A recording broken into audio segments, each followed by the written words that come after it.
Let's run through one more all-kettlebells leg session before we start getting back into some heavier weight work next week. Our game plan in this one is going to be a lot of pauses and an emphasis on body control early, and then at the end we're going to move with pace. Let's get to it. We're going to start this workout off with 6 sets of squat work, and we're going to do this drop set style. And you're going to lead each of these sets off with 8 to 10 reps of standard front rack squats. Do your best to train this heavy and challenge yourself in that front rack, and work to completely own this front rack. That means your core is going to be fired up. That means your shoulders are going to be external rotating hard with those kettlebells, and those forearms are going to be perpendicular to the ground. You get those 8 to 10 reps, you're going to drop one kettlebell, so we're having the resistance. That's a pretty big drop. And then you're going to do 4 to 6 more pause reps. And your goal on these is to keep your hips and shoulders just as square as they were during the double front rack work. We also have that pause in there so that you really have to lock in technique. So think about using that pause to check in on body position. You'll do 6 sets and switch to single arm rack arm every set. Next up, let's do 3 sets of mixed style Romanian deadlift work.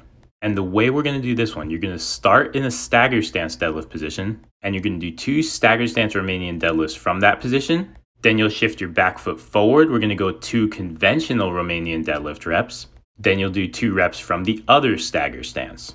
And you're going to repeat this pattern for 18 to 20 total reps per set. And we want to do a couple things with each set. First of all, we want to be really attuned to our hinge mechanics. So in every posture we take, we want to think about keeping our shins vertical and working to push our butt back. You want to understand that your range of motion on this is highly personal. If you feel your back rounding, you're going down too far. Fully appreciate each position too, and make sure you're squeezing your glutes extra hard when you stand up from each posture. 3 total sets. Third up, let's go 3 sets per side of double explode Bulgarian split squats.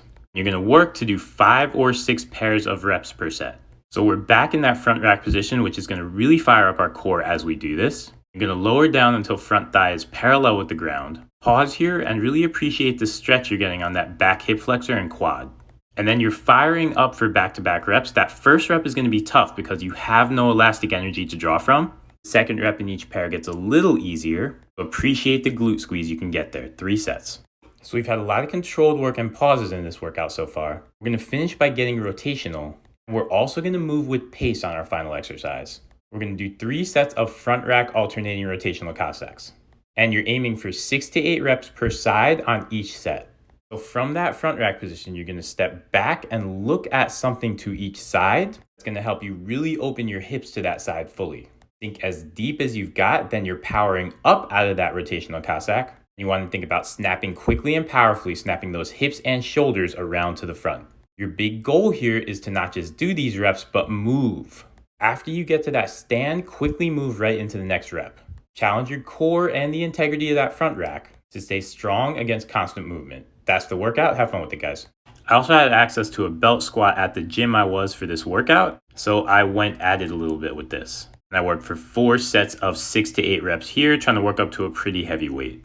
Now, this is obviously not part of the all-kettlebell session I programmed out, but it is a reminder that if you have access to machines like this, it doesn't hurt to spend some time on them. Just don't let the machine take the place of being active with your core, your shoulder blades, and your overall body position. 2 awesome things about the belt squat: there's going to be a lot of decreased load on your spine, and you get to aggressively sit back in your heels and own vertical shin.